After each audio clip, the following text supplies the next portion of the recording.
नमस्कार, आप देख रहे हैं न्यूज तक। मैं हूं आपके साथ अनुराधा तंवर। बिहार विधानसभा चुनावों के उल्टी गिनती के दिन शुरू हो चुके हैं। 6 नवंबर को पहले चरण के लिए वोटिंग होनी है और उस बीच प्रचार हो रहा है। लेकिन प्रचार के बीच हत्या हो गई है दुलार चंद यादव की, और इस हत्या के बाद हड़कंप मच चुका है, हंगामा हो गया है और कटघरे में खड़े हुए हैं अनंत सिंह। अनंत सिंह के खिलाफ एफआईआर हो चुकी है और जो बयान उनके सामने आया है, सीधे सीधे आपको बता दें कि दुलार चंद यादव की हत्या के आरोप अनंत सिंह पर लगे, दुलार चंद के पोते ने लगाए। और जो अनंत सिंह का खुद का बयान सामने आया कि जिस तरीके से वहां पर झड़प हुई और गाड़ियां आगे चली गई, फिर एक गाड़ी पीछे रह गई, वो तमाम बातें अपने आप में बहुत सारे सवाल खड़े कर रही हैं। इस पर बातचीत करेंगे एनडीए के मैनिफेस्टो को लेकर भी। हमारे साथ वरिष्ठ पत्रकार विजय विद्रोही जुड़ रहे हैं। विजय जी, बहुत स्वागत आपका। शुक्रिया। विजय जी, बिहार विधानसभा चुनाव में दुलार चंद यादव की हत्या से जो हड़कंप मचा है, उसके बाद दो तरह की बात चल रही है। बात यह कि क्या दुलार चंद यादव की हत्या से बिहार का चुनाव पलट गया है?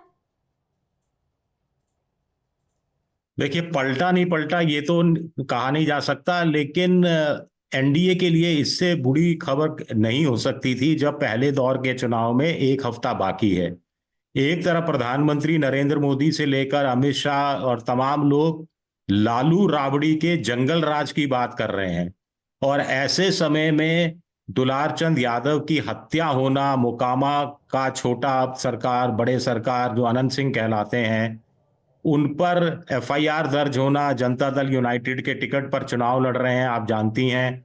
और नीरज कुमार जो जनता दल यूनाइटेड के प्रवक्ता हैं, उन्होंने इसका विरोध भी किया था। बताया जा रहा है कि जन स्वराज पार्टी के जो कैंडिडेट हैं, प्रियदर्शन या प्रियदर्शनी कुछ नाम है, उसकी हत्या के इरादे से आए थे। दुलार चंद बीच में पड़ गए और उनकी मौत हो गई। तो ऐसे में ये बहुत बड़ा संकट है। कम से कम एनडीए जो जंगल राज की बात करता रहा है, अब वो किस मुंह से जंगल राज की बात प्रधानमंत्री या अमित शाह या नीतीश करेंगे? तो ये सबसे बड़ा सेटबैक लगा है, बहुत बड़ा झटका लगा है, और इससे उबरना बहुत मुश्किल होगा। और विपक्ष, खासतौर से तेजस्वी यादव जो तमाम आरोप झेलते रहे हैं जंगल राज के, वो इसका जवाब देने में, इसका पॉलिटिकल फायदा उठाने में चूकेंगे नहीं। और अब क्या जवाब देगी सर? अब ये जो प्रशासन है, पुलिस है, ये सब अब चुनाव आयोग के अंडर में आ जाता है, नीतीश की अंडर में भी नहीं आता। तो अब चुनाव आयोग पर भी नजरें उठेंगी अगर कार्रवाई नहीं होती है या ढिलाई होती है या शिथिलता बरती जाती है। तो कुल मिलाकर इन सब के छींटे एनडीए पर ही पड़ने वाले हैं। सबसे बड़ी बात यह है। बिल्कुल, जन स्वराज के कैंडिडेट पीयूष प्रियदर्शी के कैंपेन में पहुंचे थे दुलार चंद यादव, और उसके बाद जिस तरीके से उनकी किलिंग हुई, साफ तौर पर बिहार में इस वक्त इस पूरे मामले को लेकर काफी हंगामा है। दुलार चंद के जो समर्थक हैं, वो अस्पताल जहां पर दुलार चंद की पोस्टमार्टम के लिए, वहां पर जो पोस्टमार्टम चल रहा है, वहां पर काफी संख्या में समर्थक इकट्ठा हो गए दुलार चंद के। वहां उनकी और पुलिस की झड़प की खबरें भी आई। लेकिन इससे बड़ी पिक्चर ये है कि जो यादव वोट, एक बड़ा वोट है बिहार में, क्या दुलार चंद की हत्या से उस पर प्रभाव पड़ेगा? एनडीए के जो कैंडिडेट हैं अनंत सिंह, उनके खिलाफ यादव वोट इकट्ठा हो जाएगा, एकजुट हो जाएगा, और क्या इसका एडवांटेज जो है या इसका फायदा वो आरजेडी कांग्रेस का जो अलायंस है, महागठबंधन, उनको मिल पाएगा? देखिए, यादवों की संख्या 14.2% मानी जाती है, और इसका बड़ा संख्या, बहुत बड़ी संख्या 85-90% आमतौर पर लालू प्रसाद यादव की पार्टी को वोट देती रही है। हालांकि उन्हीं की पार्टी के कुछ यादव नेताओं ने जब पाला बदला तो उनको भी वोट मिलता रहा है। अब बीजेपी पर्दे के पीछे से ये कहानी चला रही थी कि वो नित्यानंद राय को मुख्यमंत्री बना देगी, जो खुद यादव हैं, और यादव समाज में स्प्लिट हो जाएगा। अब वो तमाम योजनाएं धरी की धरी रह गई हैं। एक तो आप मानकर चलिए कि अब यादव समुदाय 100% जाएगा महागठबंधन के पक्ष में। दूसरा, आमतौर पर यह कहा जाता था कि यादव ईबीसी पर अत्याचार करते हैं, महादलितों पर अत्याचार करते हैं, लेकिन यहां पर एक बाहुबली, एक यादव नेता की हत्या में शामिल हो का आरोप लगता है, सीरियस आरोप। तो ईबीसी और महादलित का जो बहुत ज्यादा भरोसा महागठबंधन पर नहीं था, वो भरोसा कुछ बढ़ेगा। उनका घोषणा पत्र में भी ईबीसी के लिए 10 सूत्री पॉइंट है, जिसका हम कई बार जिक्र कर चुके हैं। तो ये दो तरह से महागठबंधन को फायदा हो सकता है, यानी दो तरह से एनडीए को और ज्यादा नुकसान पहुंच सकता है। और सबसे बड़ी बात है कि बीजेपी के पास इस चुनाव में हमने देखा कोई मुद्दा ही नहीं है। प्रधानमंत्री के पास ले देकर एक मुद्दा है, जंगल राज, जंगल राज, जंगल राज की बात करना। अब वो मुद्दा भी छिन जाएगा। बिल्कुल।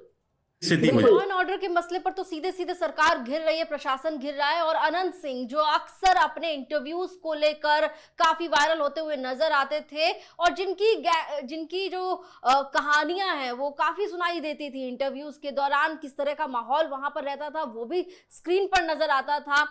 दुलार चंद यादव का भी एक इतिहास है, गैंगस्टर्स वाला इतिहास दुलार चंद यादव का भी है, इधर अनंत सिंह का भी है। लेकिन जिस तरीके से किलिंग होती है वो भी इलेक्शन के पीक टाइम पर, ऐसे में ये अपने आप में एक बड़ा झटका आप कह रहे हैं एनडीए के लिए है। लेकिन दूसरी तरफ विजय जी, जिस तरीके से ये पूरा इंसिडेंट सामने आता है, उसके बाद जो आप बात कह रहे हैं कि जंगल राज की बात जो एनडीए करता है महागठबंधन के लिए, आरजेडी के लिए, खासकर लालू प्रसाद यादव और उनके परिवार के लिए, अब उनके पास क्या इस पूरे मामले पर बोलने के लिए बचेगा? क्योंकि ये पहली मर्तबा नहीं हुआ है कि बिहार में लॉ एंड ऑर्डर की सिचुएशन गड़बड़ाई हो, लेकिन इस तरीके से नेताओं पर हमले होना, उनकी किलिंग होना, ये अपने आप में इस मामले को ही से बड़ा नहीं करता, ये पूरे की पूरे एनडीए पर सवाल खड़े करने जैसा है।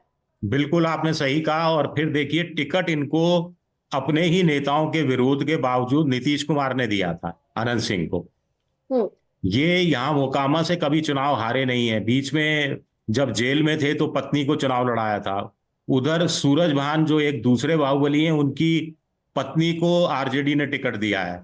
तो बाहुबलियों का दोनों गठबंधन फायदा अपनी तरफ से उठाते रहे हैं। लेकिन दुलार चंद यादव भी एक वक्त में बाहुबली थे, हालांकि बाद में कहते हैं कि वो कुछ सुधर गए थे। और अनंत सिंह 40 गाड़ी, 50 गाड़ी, 100 गाड़ियों का काफिला लेकर चलते हैं। 3 से ज्यादा, 4 से ज्यादा गाड़ियां आपके काफिले में नहीं हो सकती। क्या इस सब की वीडियो रिकॉर्डिंग हो रही है? क्या चुनाव आयोग ने इस बारे में कोई नोटिस लिया है? अगर नोटिस लिया है तो कोई नोटिस जारी किया है? अभी मैं एक इंटरव्यू देख रहा था सोशल मीडिया पर अनंत सिंह का, जिसमें उनसे वो हत्या वगैरह के बारे में पूछा गया, तो कहा कि भाई हत्या तो कोई भी घर में बैठे बैठे किसी की कर दे। जैसे मान लीजिए, फिर पत्रकार की तरफ अनंत सिंह ने कहा, मान लीजिए हम आपकी अभी हत्या कर दें तो क्या कर लेंगे आप? तो ये तो तरीका है। और इसके जो छींटे हैं नीतीश पर ज्यादा पड़ेंगे, नीतीश की छवि पर और ज्यादा। बिल्कुल चुनाव के वक्त में जब 3 या 4 दिन रह गए हैं पहले दौर का मतदान प्रचार खत्म होने में, और ऐसे में इस तरह की खबरें का सामने आना। पहले आप जानती हैं पटना में एक बड़े व्यवसायी की हत्या हो गई थी, फिर हॉस्पिटल के अंदर सीसीटीवी फुटेज पर कुछ लड़के अपने बंदूकों के साथ घूमते हुए दिख रहे थे, हत्या करके भाग गए थे। मजेदार बात यह है कि मोदी जी कल रैलियों में जिक्र कर रहे थे कि आरजेडी के लोग कट्टा, दुनाली, छर्रे, पता नहीं किस किस की छुर्रा, क्या क्या बात कर रहे हैं, और अब यहां पर यह हत्या हो रही है। माना जा रहा है कि ये दुलारचंद यादव जो जन स्वराज पार्टी के जो चुनाव लड़ रहे हैं, पीयूष, हाँ, उनके बचाव में सामने आए थे और उनको अपनी जान से हाथ धोना पड़ा। और पीयूष की स्थिति मजबूत बताई जा रही है वहां पर, और अनंत सिंह की आंख में अटक रहे थे। विजय जी, अनंत सिंह के खिलाफ एफआईआर हो चुकी है। अगर चुनाव से पहले अनंत सिंह गिरफ्तार हो जाते हैं तो इसका क्या असर आप देख पाएंगे चुनाव पर? देखिए, बड़ा अफसोस के साथ कहना पड़ेगा कि अनंत सिंह जैसे लोगों के पक्ष में जनता का एक बड़ा वर्ग रहता है। उनको लगता है कि पुलिस, कानून व्यवस्था, प्रशासन हमारी वो मदद नहीं कर सकता जो अनंत सिंह कर देते हैं। और अनंत सिंह काम भी करते रहे हैं। दबंगई के नाते वो सरकारों से अपने काम भी निकलवाते रहे हैं। तो ऐसे में कायदे से तो रिजेक्ट कर देना चाहिए वोटर को। लेकिन बाहुबलियों का तो काम ऐसे ही चलता है, राजनीति ऐसे ही चलती है, और ऐसे बाहुबलियों को संरक्षण देने वाले नेताओं, उन पर भी तोहमतें लगेंगी इस बात को लेकर। लेकिन मामला बड़ा पेचीदा हो गया है, और अब आप किस मुंह से आप डिफेंड करेंगे अपनी सरकार के कामकाज को? आप किस मुंह से करेंगे कि राबड़ी और लालू के टाइम तो जंगल राज था, अगर वो जंगल राज था तो ये कौन सा मंगल राज है? आप कैसे स्पष्टीकरण देंगे, कैसे सफाई देंगे? आपके मुंह से अब जंगल राज शब्द निकल भी कैसे सकता है? ये भी अपने आप में बड़ा सवाल उठता है। और नीतीश अगर अनमने और दुखी से दिखाई दे रहे हैं तो ये तोहमत उन पर भी सीधी सीधी जाती है। उनकी पार्टी के प्रवक्ताओं से तो भिड़ गए थे आनंद सिंह, जब उन्होंने आनंद सिंह की पार्टी के अंदर उनको टिकट मिलने का विरोध किया था। तो बिल्कुल, देखिए बिहार की लॉ एंड ऑर्डर की सिचुएशन क्या है ये तो वक्त वक्त पर एक्सपोज होती रहती है। वो वीडियोस भी हम सबने देखे थे कि किस तरीके से अस्पताल के अंदर घुसकर बदमाश जो हैं फायरिंग करते हैं, किलिंग करते हैं। यहाँ पर नेताओं की किलिंग हो रही है, चुनाव आयोग जमीन पर उतरा हुआ है, पुलिस प्रशासन जमीन पर मौजूद है ऐसा कहा जाता है। लेकिन अगर मौजूद है तो कानून का खौफ क्यों नहीं है? क्या अभी भी बाहुबली जो है वो दहशत फैलाने में इसी तरह कामयाब होते रहेंगे? उन पर कोई नकेल नहीं कसी जाएगी प्रशासन की ओर से? ये वो सवाल है जो हर किसी को पूछना चाहिए। विजय जी, बढ़ते इंटरेस्टिंग बात है, एक इंटरेस्टिंग बात है, अगर मैं सही हूं तो शायद अनंत सिंह की पत्नी पिछली बार आरजेडी से चुनाव लड़ी थी विधानसभा का, और फिर नीतीश के खिलाफ अविश्वास प्रस्ताव के दौरान उन्होंने नीतीश का साथ दिया था।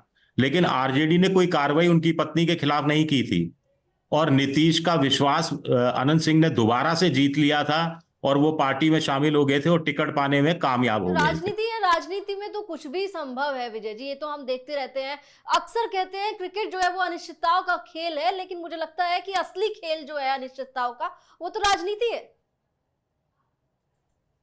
देखिए, वो कहते हैं, हमारे यहाँ कहा जाता है कि मोहब्बत और जंग में सब कुछ जायज है। मैं कहूंगा कि मोहब्बत, जंग और राजनीति में, चुनाव में सब कुछ जायज हो जाता है पार्टी के लिए। पार्टी को बड़ी बड़ी बातें सभी पार्टियां करती हैं, लेकिन उम्मीदवार ऐसा ही खोजती है जो चुनाव जीतने की क्षमता रखता हो, चाहे धनबल से, चाहे बाहुबल से, चाहे किसी और बल से। और ऐसे में अनंत सिंह जैसों की संख्या कम हुई है, लेकिन अभी भी प्रभाव है। और नीतीश जो साफ सुथरी सुशासन बाबू के रूप में जाना जाते हैं, उनको अनंत सिंह को टिकट देने की जरूरत क्या थी? अब खैर वो बहुत पछता रहे होंगे, लेकिन अब सबसे बड़ी बात है कि वो जंगल राज वाली गाना नहीं गा पाएंगे अब एनडीए के लोग। विजय जी, देखिए जनता है, अब जनता को तय करना है कि जनता क्या चाहती है। लेकिन दूसरी तरफ अब बात करेंगे एनडीए के मैनिफेस्टो की, जो आज सामने आया है, जिसे जारी किया गया है। लेकिन एनडीए के मैनिफेस्टो पर सवाल उठ रहे हैं। उससे पहले एक सवाल अशोक गहलोत ने उठा दिया है। अशोक गहलोत ये कह रहे हैं कि आखिर क्यों एनडीए के मैनिफेस्टो को नीतीश कुमार से रिलीज नहीं कराया गया? सिर्फ फोटोग्राफ्स क्लिक कराए हैं, लेकिन नीतीश कुमार ने एनडीए का मैनिफेस्टो क्यों रिलीज नहीं किया? देखिए, रिलीज इसलिए नहीं किया क्योंकि वो वहां से उठकर चले गए। वो अनमने भाव से आए थे, जेपी नड्डा से कुछ बात भी नहीं हुई थी, चेहरे पर तनाव साफ दिख रहा था।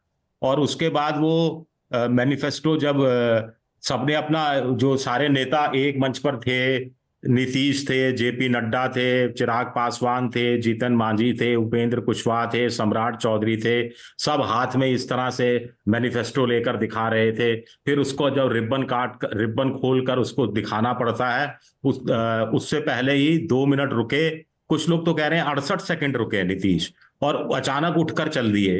वो उठकर गए, पीछे पीछे जेपी नड्डा समेत चिराग पासवान, जीतन मांझी, उपेंद्र कुशवाहा, ये भी उठकर चले गए। मंच पर सिर्फ रह गए सम्राट चौधरी, और उनको फिर मैनिफेस्टो रिलीज करना पड़ा और सवाल जवाबों का सिलसिला शुरू हुआ। पीछे जो तस्वीर लगी थी उसमें प्रधानमंत्री नरेंद्र मोदी की तस्वीर बड़ी थी प्रमुखता से, और प्रधानमंत्री के एक तरफ जेपी नड्डा थे छोटी तस्वीर में, और उतनी ही छोटी तस्वीर में नीतीश थे।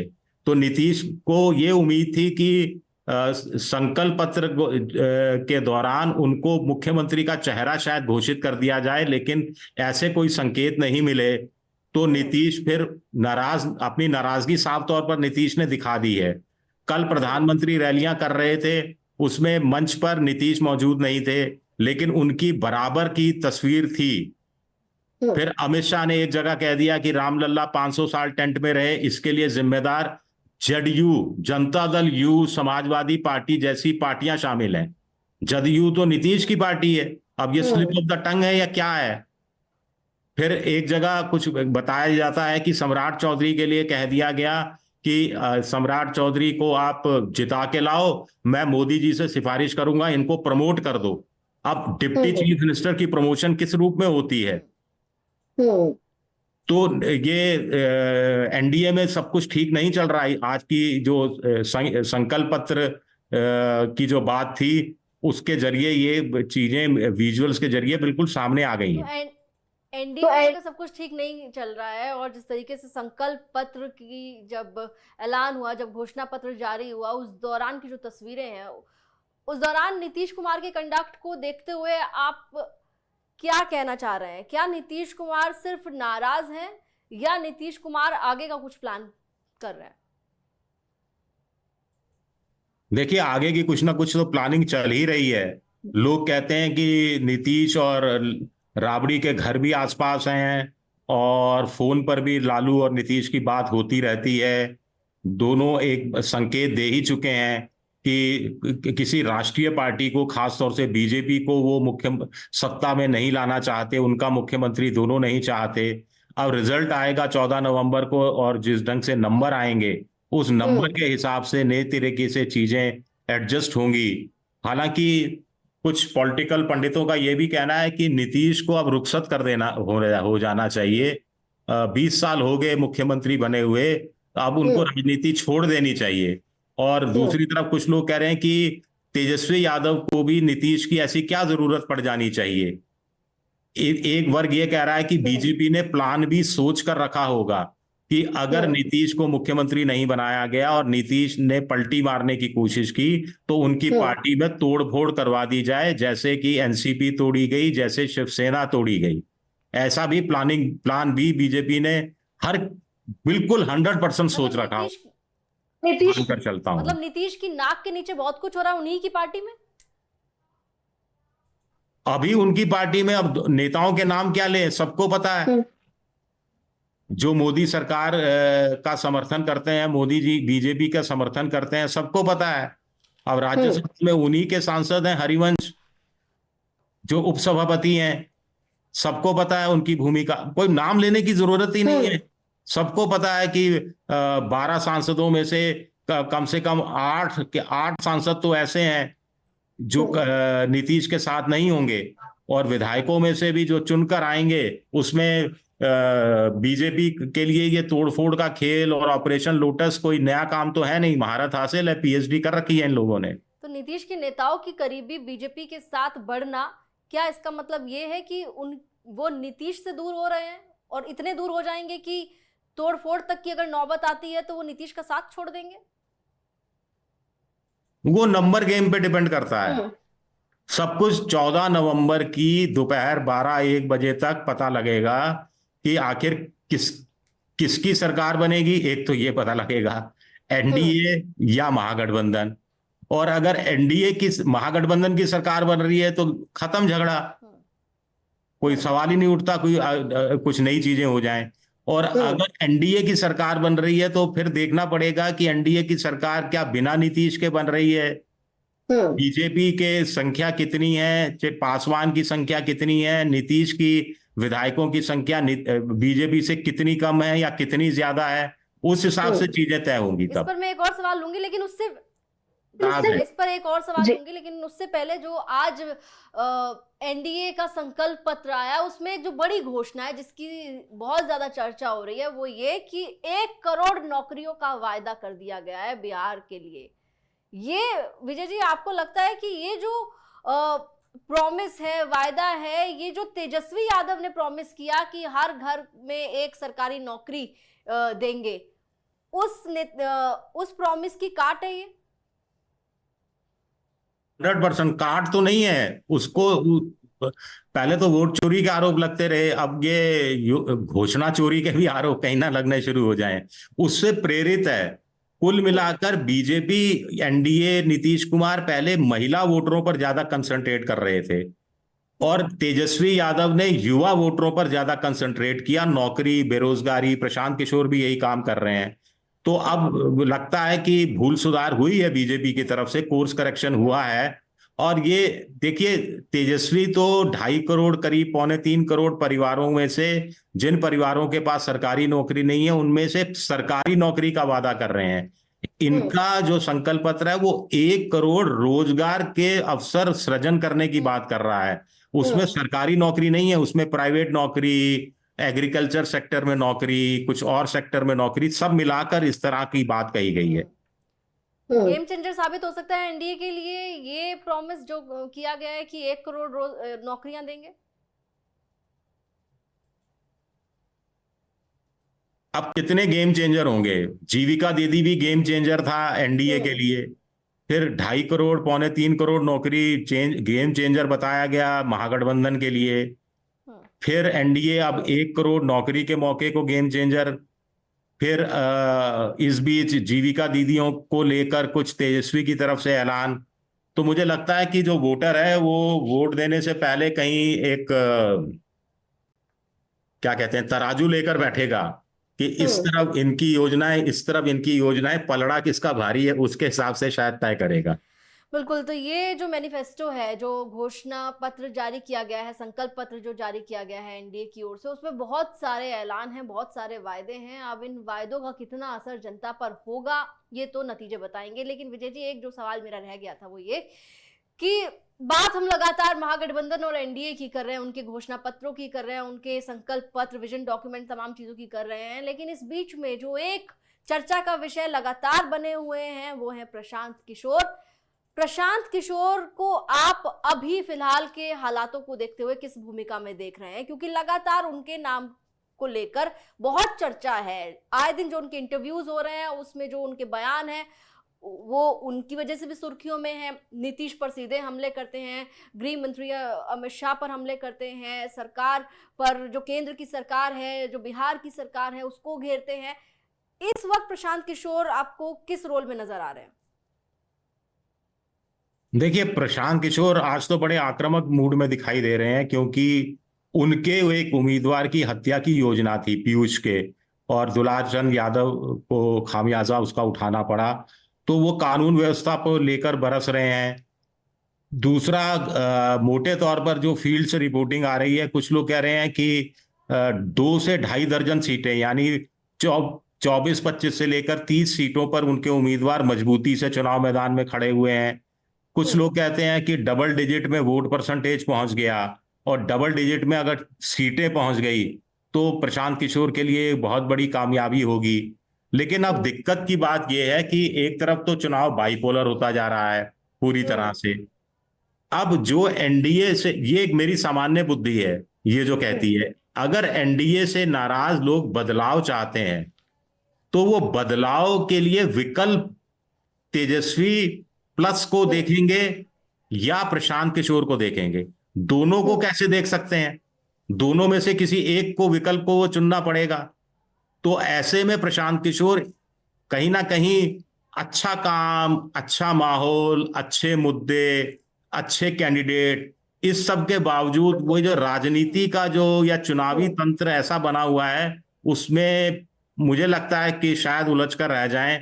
और अगर बदलाव, विजय जी, और विकल्प फिर महागठबंधन को देखा तो फिर प्रशांत किशोर के लिए बहुत कुछ बचता नहीं है।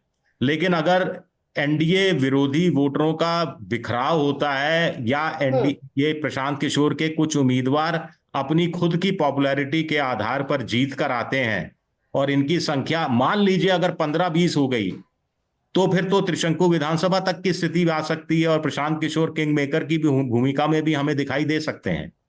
प्रशांत किशोर किंग मेकर की भूमिका में भी हमें दिखाई दे सकते हैं, ये एक बड़ी बात कह रहे हैं विजय जी। आपको नहीं लगता कि अगर प्रशांत किशोर खुद मैदान में उतरे होते, उन्होंने खुद चैलेंज में उतर कर चुनाव लड़ा होता, तो शायद उनकी भूमिका और बड़ी हो जाती? बिल्कुल बिल्कुल बिल्कुल। प्रशांत किशोर ममता बनर्जी के सलाहकार रहे हैं। ममता बनर्जी ने शुवेंदु अधिकारी जो उन्हीं की पार्टी के होते थे उनके खिलाफ चुनाव लड़ा था। हर किसी ने ममता को सजेस्ट किया था कि आप ऐसे चुनाव मत लड़िए, लेकिन ममता ने चुनाव लड़ा, मजबूती से चुनाव लड़ा, 8,000 वोटों से हारी। लेकिन आसपास की पूरी टीएमसी का जो कार्यकर्ता है उसको जागृत कर दिया था। टीएमसी का कार्यकर्ता बिल्कुल हर जगह जोश के साथ सड़क पे आ गया था कि हमारी नेता इतनी बड़ी चुनौती स्वीकार कर रही हैं तो हमको भी ये चुनौती स्वीकार करनी है। और रिकॉर्ड सीटें मिली ममता को। अगर प्रशांत किशोर या तो घोषणा नहीं करते, राघोपुर नहीं जाते, तो बात अलग थी। लेकिन आप चले जाते हैं, जनता से राय मशविरा करते हैं और फिर आप चुनाव में नहीं लड़ने का फैसला करते हैं, तो उससे एक धक्का लगता है। ऐसा लगता है कि आपके नेता में नेतृत्व करने की वो क्षमता नहीं है जिसकी उम्मीद कोई नेता में एक उम्मीद वोटर देखता है। क्योंकि अभी भी प्रशांत किशोर को अगर आप देखें, ठीक है उनकी पार्टी है जनस्वराज, लेकिन वो ज्यादा अभी भी एक लीडर से ज्यादा स्ट्रैटेजिस्ट के तौर पर काम करते हुए नजर आते हैं। देखिए, उनको हमसे बेहतर प्रशांत किशोर जानते हैं कि वो अभी चुनाव में कितने पानी में है। पूरे बिहार में उन्होंने हर जगह उनका संगठन नहीं है। कुछ पॉकेट्स में वो बहुत मजबूत हैं, कुछ पॉकेट्स में मजबूत हैं, कुछ पॉकेट्स में कमजोर हैं, कुछ पॉकेट्स में लोग उनको पसंद करते हैं, लेकिन बस 48% लोग तो उनका जो चुनाव चिन्ह है बसता उस तक को नहीं जानते एक सर्वे के अनुसार। तो ऐसे में वो जमीनी हकीकत से तो वो अच्छी तरह से वाकिफ है। मुझे लगता है कि अब वो पूरा जोर उनका उन सीटों पर है जहां वो उन्होंने लड़ाई को त्रिकोणात्मक किया है। ये मान लें विजय जी कि इस चुनाव में एनडीए को नुकसान होगा या फायदा होगा वो एक अलग चीज है, महागठबंधन को फायदा होगा या नुकसान होगा वो एक अलग चीज है।